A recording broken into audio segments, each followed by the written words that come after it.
too? I mean, or was that something that you guys sort of felt like? When did you sort of make that decision? Yeah, first of all, these are tough decisions. They're not easy. And we work through these with a lot of information. And in this case, Andre has done a really nice job. He really won that job by being very consistent. Really, Dustin's somebody that I really admire as a person, admire as a player.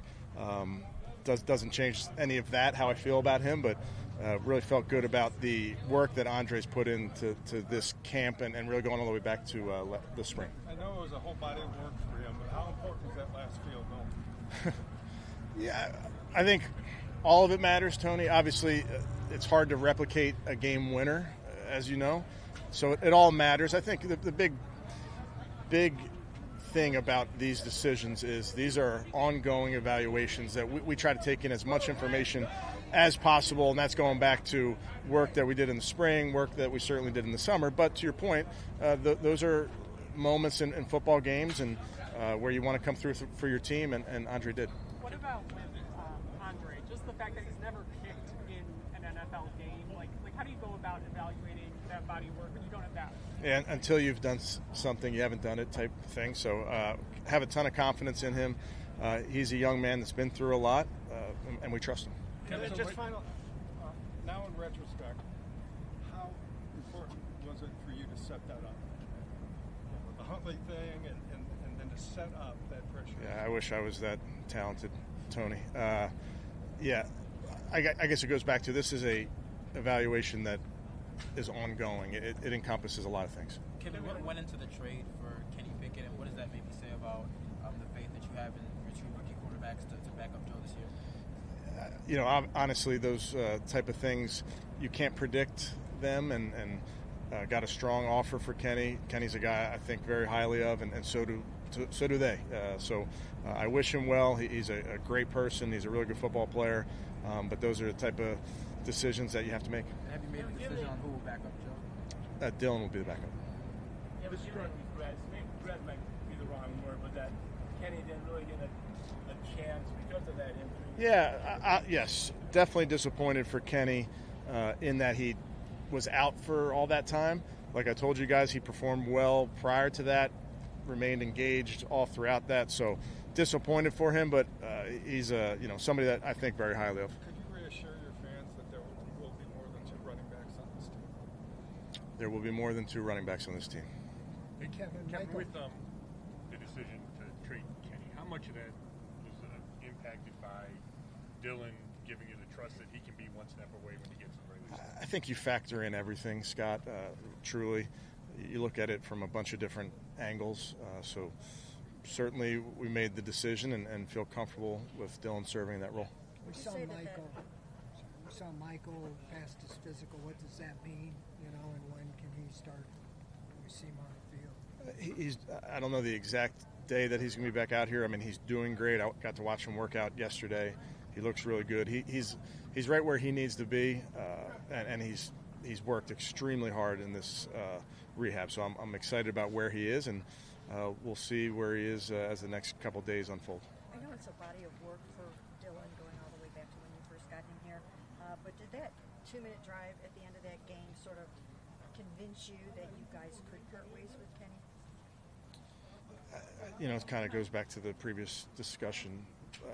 It's such a all-encompassing evaluation. So everything the guys did in the games was important.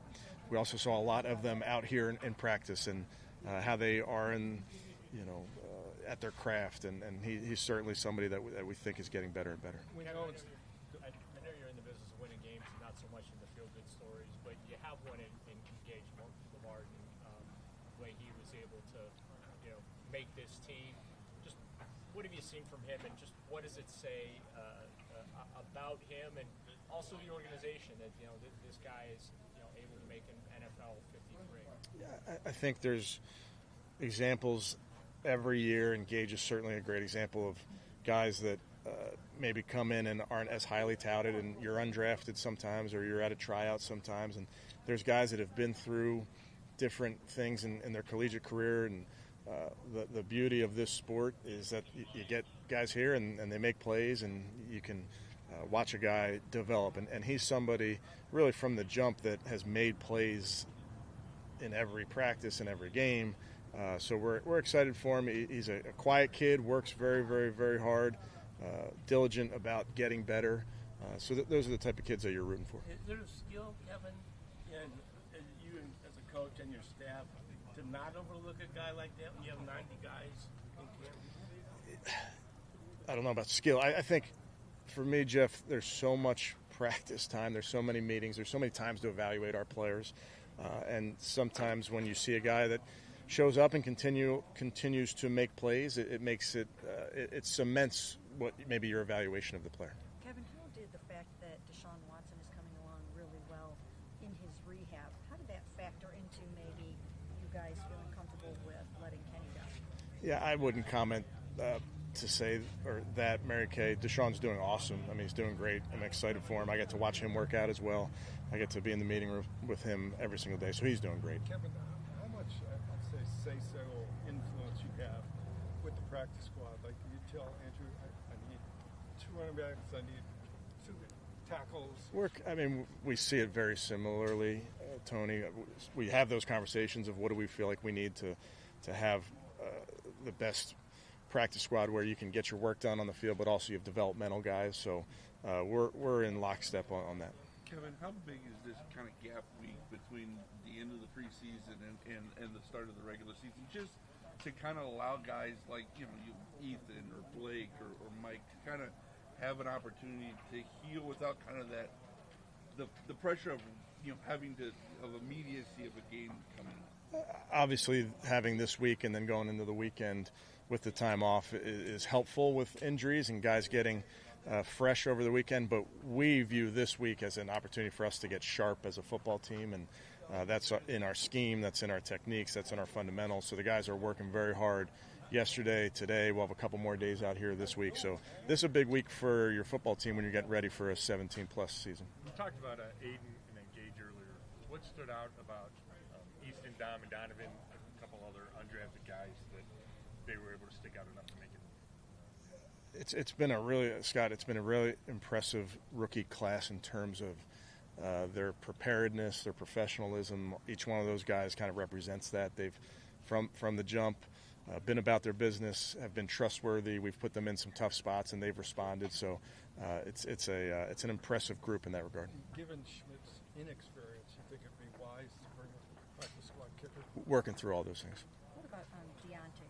Was he someone was that a tough decision for you guys, considering he was a Pro Bowl receiver? They're all tough decisions. I really like Tay. I was impressed with the work that he put in. These are tough decisions. These are not easy decisions. I didn't see Shelby out there to save an injury. He's out here. Today? Yeah. Okay. Is the expectation that Dylan Sampson will be your starting running back going into week 1? We'll see. Yeah, I like the group we got. Is there any update on Quinshon Judkins? No update. Good. Okay. Thank you, guys. Appreciate it. Thank you.